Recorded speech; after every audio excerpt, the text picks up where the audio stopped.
par rapport à au renvoi, s'il vous plaît. Nous sommes là pour tester la boussole. Je ne sais pas si vous comprenez ce que je veux dire. Nous allons la tester pour savoir si elle pointe le nord ou le sud ou l'est ou l'ouest.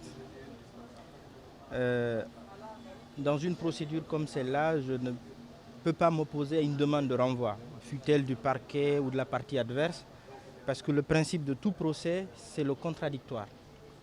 La personne déférée devant ce tribunal est présumée innocente jusqu'à preuve du contraire. Donc on respecte en tant qu'avocat le principe du contradictoire. Ce que je refuse d'accepter, c'est qu'il y ait deux catégories de citoyens. Les grands citoyens et les petits citoyens. La personne qui est prévenue est sous mandat de dépôt à la maison centrale.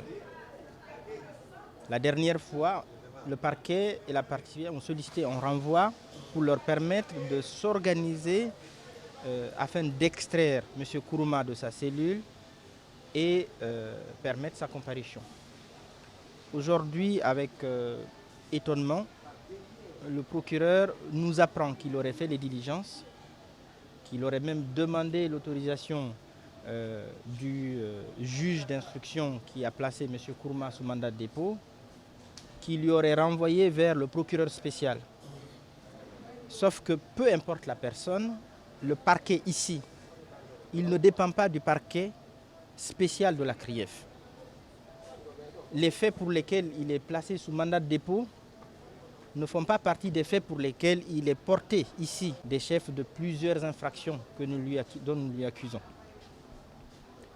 Le parquet ici n'a pas besoin d'une autorisation spéciale pour extraire quelqu'un. Quand le tribunal demande à ce qu'une personne soit extraite, elle doit être extraite pour pouvoir répondre. C'est-à-dire que même les personnes qui sont libres, qui ont cette liberté de mouvement, de fuir, de ne pas comparaître, la loi a prévu des dispositions pour permettre leur recherche et les obliger à comparaître. A fortiori, quelqu'un qui est sous mandat de justice.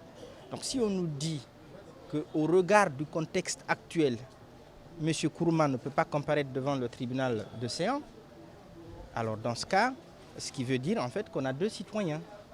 C'est-à-dire que c'est la seule circonstance qui fait qu'il est ancien ministre, qui fait que lui, il est au-dessus des autres. C'est ça que je refuse.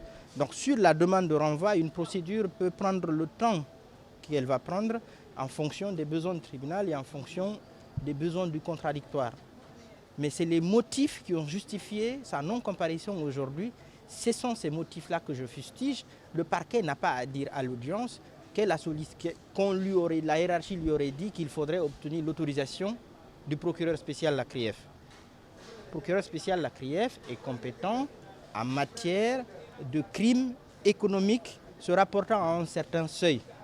Donc quand la même personne poursuivie par deux juridictions, en fait, est poursuivie par deux juridictions, quand elle est appelée à comparaître, on ne peut faire obstacle à la comparution que s'il est malade ou si à la date à laquelle sa comparution est demandée, il a déjà une audience qui est prévue puisqu'il ne peut pas être à deux endroits différents au même moment.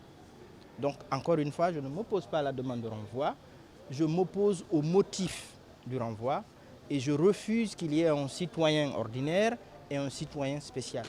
Un état de droit, c'est un état qui traite de manière égale tous ses citoyens.